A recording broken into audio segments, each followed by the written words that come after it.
Bonjour à tous, aujourd'hui je vous propose une soirée barbecue avec de l'araignée de cochon grillée marinée à l'asiatique, accompagnée d'un condiment grémolata très frais et d'un gratin de patates douces à la feta.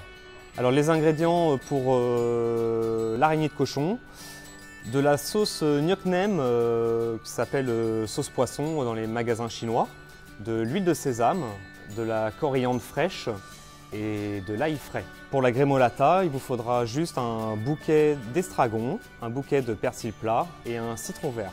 Et pour le gratin de patates douces, il vous faut une belle patate douce, un petit peu de feta, un petit peu d'ail frais, de la muscade et de la crème liquide.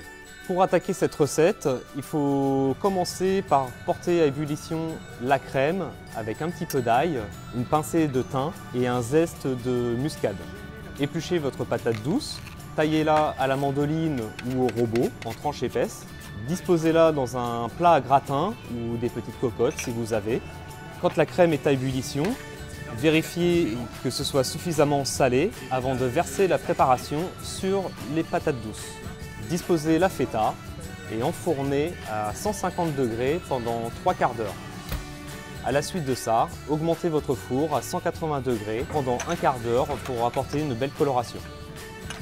Nous allons mettre à mariner l'araignée de cochon, une partie peu connue mais peu coûteuse.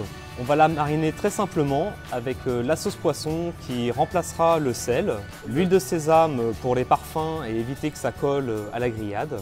Et pour ajouter plus de parfum, un petit peu d'ail, de la coriandre fraîche et un petit peu d'ail haché frais. Réservé au frais avant de passer à la cuisson. Pour le condiment grémolata, effeuillez un bouquet d'estragon, un bouquet de persil plat. À côté, préparez les zestes d'un citron vert à la microplane ou à la râpe. Avec le même citron, pressez un jus. Portez à ébullition une chauffante d'eau salée. Plongez les herbes dedans pendant 2 à 3 minutes maximum avant de les refroidir dans une glaçante, c'est-à-dire des glaçons avec un petit peu d'eau, pour ainsi arrêter la cuisson et fixer la chlorophylle et la couleur bien verte. Mettre ces herbes blanchies, bien égouttées et bien pressées dans un broc avec un petit peu de sel, le zeste et le jus du citron vert, mixer jusqu'à ce que la texture vous soit la plus homogène en montant un petit peu à l'huile d'olive pour apporter un petit peu de fluidité. Il ne nous reste plus que la phase du dressage afin de ravir vos copains pour cette soirée barbecue.